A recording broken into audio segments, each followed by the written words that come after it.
La semana pasada hubo un fallo de internet y no tuvimos la sesión presencial, perdón, virtual del miércoles pasado y había una tarea. Esa tarea la tengo puesta para ahí, pero la tarea es muy sencilla. La indicación, ustedes van a enumerar 10 personas que consideran importantes. Solamente es enlistar los nombres de las personas y clasificarlas según el ámbito al que pertenezca. Lionel Messi y Cristiano Ronaldo, deportistas. Tom Brady, deportista. Eh, Arnold Schwarzenegger, está en la parte artística, cultural y también política. Eh, Andrés Manuel López Obrador, en el ámbito político. Eh, Porfirio Díaz, ámbito político. Francisco y Madero, ámbito político. Charles Darwin, científico. Stephen Hawking, científico. Según el ámbito que sea, el personaje será como ustedes lo van a clasificar. Solo ponen la palabra político y debajo ponen el listado de las personas que ustedes han elegido como personajes importantes en la política, en lo cultural, en lo artístico, en lo científico. En lo cultural, entran pintores como Diego Rivera, escritores como Miguel de Cervantes. Es muy, muy amplio. De encontrar 10 nombres de personas que para ustedes son importantes es relativamente sencillo. La tarea número 2 es encontrar una descripción de qué es una biografía. De todos modos, hoy debemos de ver esta partecita de qué es una biografía. Serían las dos tareas a entregar el día de hoy. ¿Sale? ¿Alguna duda con respecto a las tareas?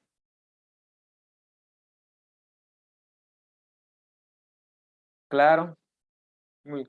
Entonces, continuamos.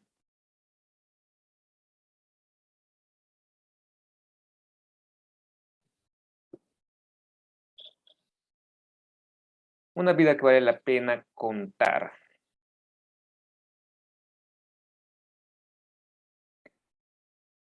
En la clase previa platicábamos acerca de los aprendizajes esperados. Eh, Hace un momento les comentaba sobre la selección de los elementos, los sucesos, hechos, acontecimientos que sean más relevantes en la vida de una persona y que sean dignos de ser compartidos eh, por alguna enseñanza que nos pueda dejar o para que nos sirva como referencia en nuestra vida, como inspiración. Para ello, para que nuestra biografía sea adecuada, debemos utilizar un lenguaje propio que tienen unas características muy específicas cuando se redacta una biografía. Siempre vamos a usar la tercera persona porque nos vamos a referir a él o a ella, y los tiempos verbales más comunes van a ser, como les comentaba, el pretérito y el copretérito, aunque también utilizaremos el presente si hacemos algún dato referente a la actualidad, o el futuro si hacemos una referencia a las perspectivas o expectativas que tiene esta persona. Evitaremos la repetición de algunas palabras, por ejemplo, escuela, vivir, nacer. Existen palabras sinónimas que significan lo mismo, pero no hay que poner siempre la misma palabra.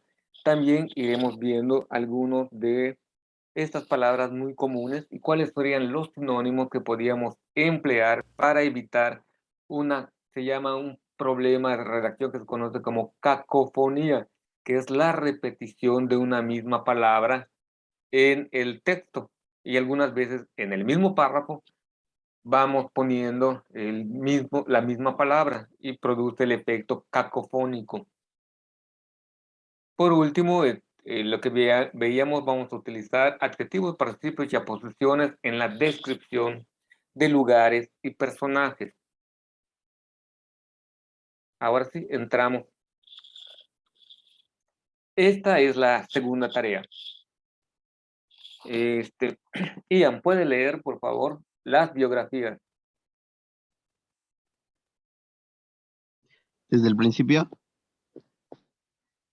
Sí. son los relatos de vida las cuales empiezan a relatarse desde el nacimiento hasta el suceso más actual. Estas personas son las más reconocidas en el campo del conocimiento o de la cultura o el entretenimiento o de alguna persona que resulte relevante para mi vida personal. ¿Qué contiene la biografía? Nombre de la persona, lugar y fecha de nacimiento y muerte, si la persona ya murió. La profesión o la actividad principal de quien se habla, el carácter y la personalidad del personaje, aportaciones a la cultura, acciones novedosas y relatos de anécdotas especiales. Muy bien. Eso es en general. Y las biografías se van construyendo de acuerdo al biógrafo, a la persona, así se le conoce a las personas que redactan las biografías, los biógrafos. Para ello requieren hacer una investigación pormenorizada de los hechos, datos más relevantes de la persona. Y al final, al presentar el producto final, van eliminando hechos, acontecimientos que consideran irrelevantes o no muy importantes desde su perspectiva, desde cómo ellos piensan y creen. Las biografías tienen un dejo de subjetividad y también las biografías no retratan exactamente la vida de un personaje. Se omiten situaciones o se exageran algunos otros, con el fin de enaltecer, engrandecer la vida de un personaje. Por ejemplo, les voy a compartir una biografía el día de hoy, pero vamos a platicar algo. Cuando les dicen el nombre de este personaje, ¿qué es lo que piensan? Adolfo Hitler. ¿Qué te viene en la mente, Shaila? Ok. ¿Qué más le viene en la mente cuando escuchan Adolfo Hitler?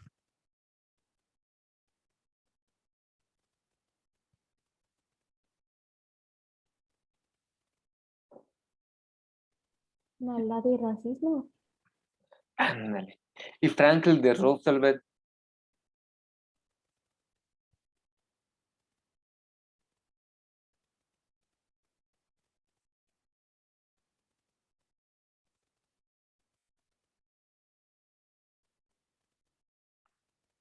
No conocen a ese personaje,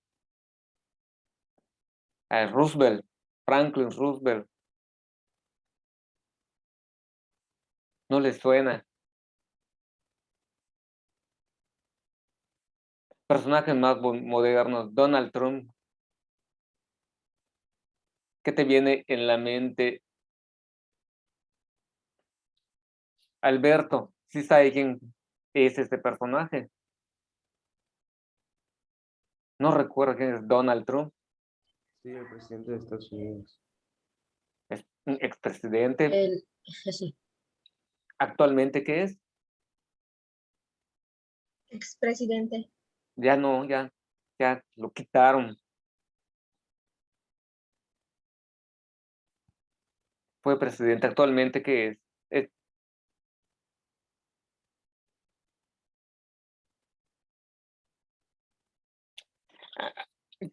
¿Qué quisiera que ustedes comprendan? Me imagino que de Hirohito no se acuerdan. El emperador Hirohito. Nada. Ok. Bomba atómica en Hiroshima y Nagasaki. Sí, Más o menos. muy bien. Si escuchan la palabra o el nombre de Adolfo Hitler, generalmente se piensa en un personaje que ha pasado la historia de un modo negativo, a contraluz. ¿Cuál fue el principal hecho que ha marcado su vida de este personaje Adolfo Hitler? Es haber perdido la Segunda Guerra Mundial. Porque si él hubiese ganado, otro se diría de él. Porque la historia se cuenta según la perspectiva de los triunfadores, como vimos en Historia de México, cuando les hablaba de la construcción del conocimiento histórico.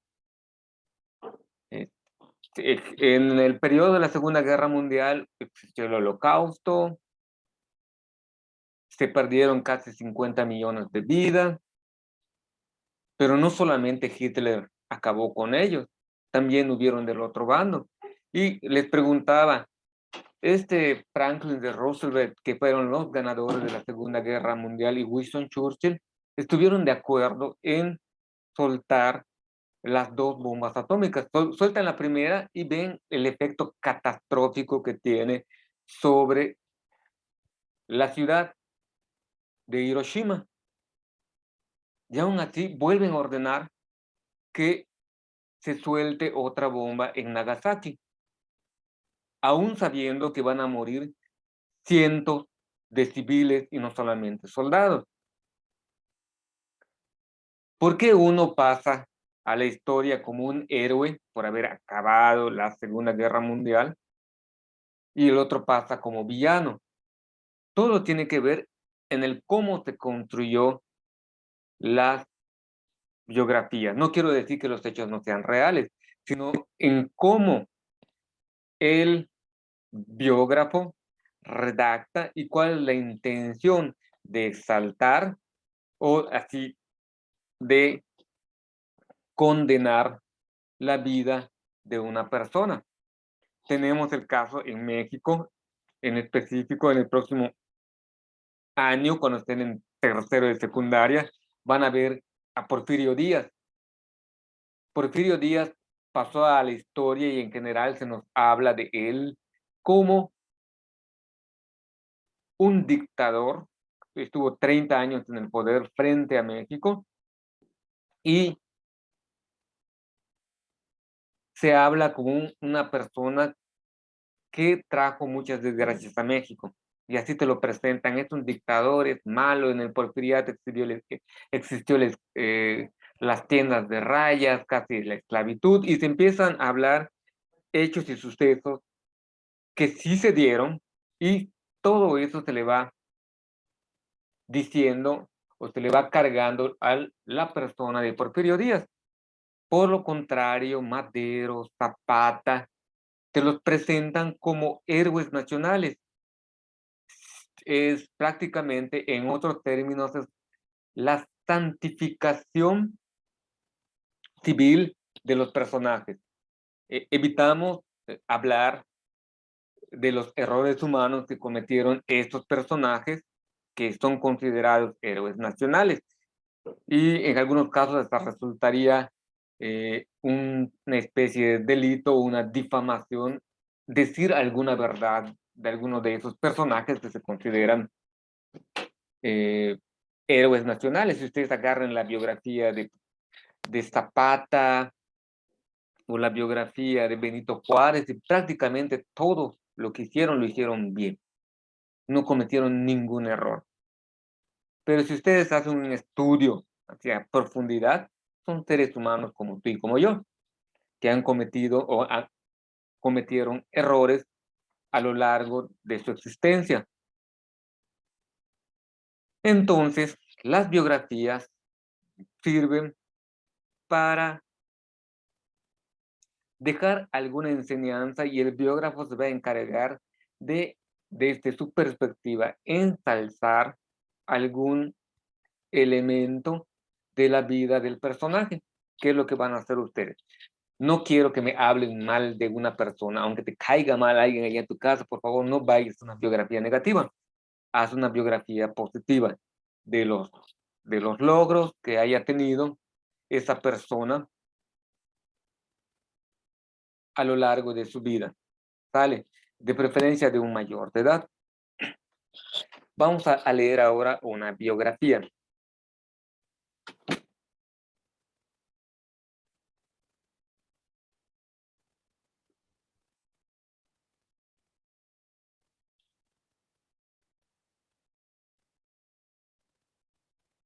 Ellen, primer párrafo.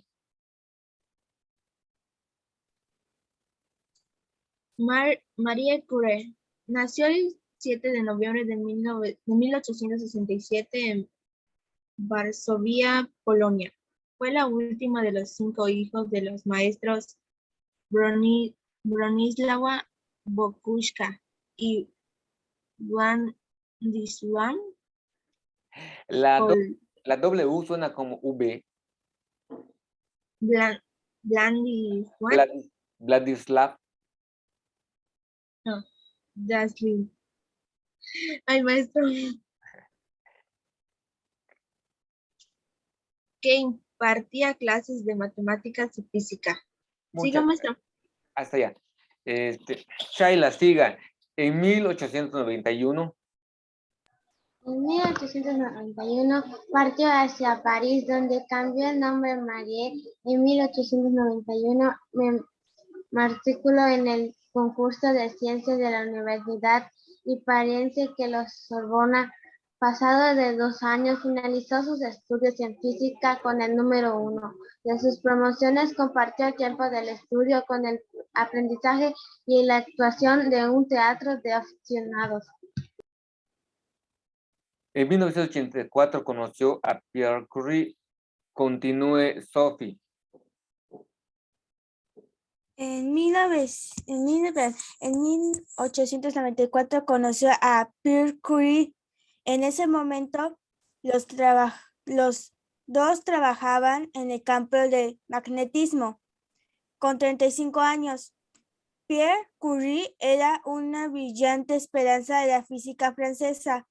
Se enamoró enseguida de aquella fina y casi austera polaca de 27 años que compartía su fe altruista en la ciencia.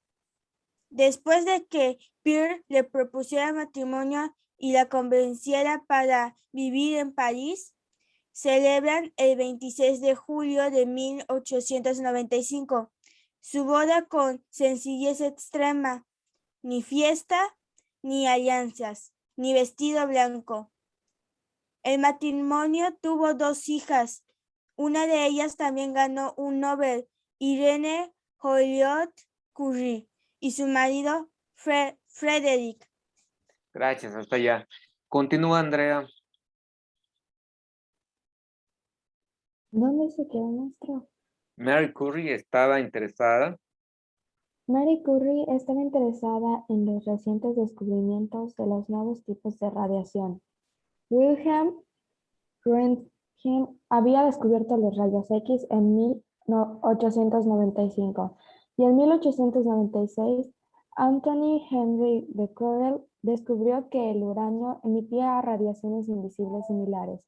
Por todo esto, comenzó a estudiar las radiaciones del uranio y utilizando las técnicas piezoeléctricas inventadas por Pierre, pidió cuidadosamente las radiaciones de la pechblenda, un mineral que contiene uranio.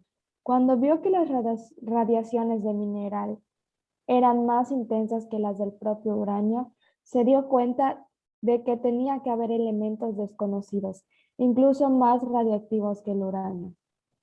Marie Curie fue la primera en utilizar el término radiactivo para describir los elementos que emiten radiaciones cuando se descomponen sus núcleos. Muy bien, gracias, Andrea. Vania, continúe. ¿Su marido acabó trabajando?